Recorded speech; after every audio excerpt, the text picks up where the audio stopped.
ఇప్పుడు పుష్ప గురించి చెప్తున్నారు కాబట్టి బెంగళూరులో పవన్ కళ్యాణ్ గారు పుష్ప గురించి మాట్లాడడం జరిగింది. దొంగిలించే ఇప్పుడు స్మగ్లింగ్ చేసే వాళ్ళు హీరోలు అవుతున్నారని పుష్ప గురించే మాట్లాడారు. దానిపైన మీరు ఎలా తీసుకుంటారు?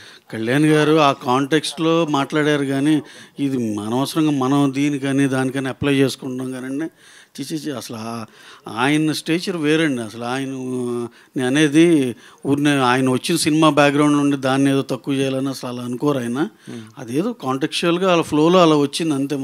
మనం దానికి మనం ఏం చేస్తాం, దానికి అంటించుకుని ఇది ఆయన ఇలా అన్నారేమో అనుకుంటున్నాం కానీ చిచి అసలు అలా ఇదే కాదండి. ఇప్పుడు జనసేన వాళ్ళు కొద్దిగా టార్గెట్ పెట్టారు కదా మొన్న.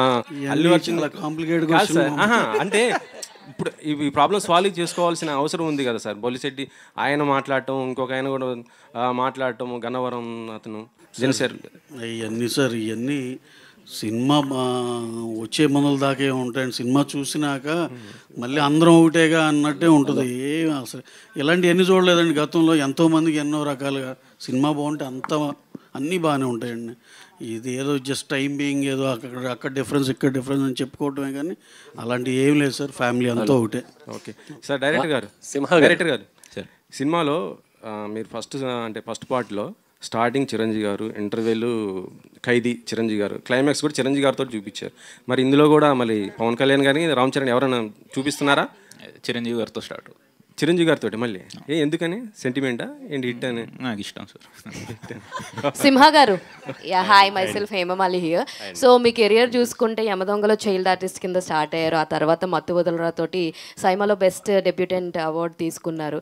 అండ్ ఇప్పుడు మళ్ళీ మత్తు వదలరా సీక్వెల్తో వస్తున్నారు. How exciting you are? ఎలా అనిపించింది ఇది సీక్వెల్ ప్లాన్ చేద్దాం అనగానే? What is your first? నేను ఎగురికి ఎంతేసానండి చెప్పిన వెంటనే. నాకు ఫస్ట్ పార్ట్కి ఎంతైతే ఎక్సైట్మెంట్ ఉందో దానికి నాకు ఇంకా ఎక్కువ ఉంది. బికాజ్ అంటే ఆల్రెడీ తెలిసింది, ఇది జనాలకి ఎంత ఇష్టమైందో తెలిసింది. సో దాంట్లో మనం ఇంకా ఎక్స్ప్లోర్ చేస్తున్నాం. అంటే ఇందాక యాక్చువల్గా రితేష్ అన్నట్టు మేము ఎప్పటి నుంచో ప్రొడ్యూసర్స్ కానీ మేము వీఆర్ హోపింగ్ దీన్ని మళ్ళీ ఇంకా ఎక్స్ప్లోర్ చేయాలి, అప్పుడు దీనికని ఇంకా పుష్ ఇవ్వాలని. బట్ హీ వాజ్ నాట్, అంటే దేని రాసుకునే స్పేస్లో లేడు, తను వేరే దాంట్లో ఉన్నాడు. సో న్యాచురల్లీ ఈ మత్తు వదలరా అనే ఐడియా వచ్చి ఆ స్టోరీ వచ్చి డెవలప్ చేశాడు. And we are all very excited. వినగానే తెగ నచ్చేసింది.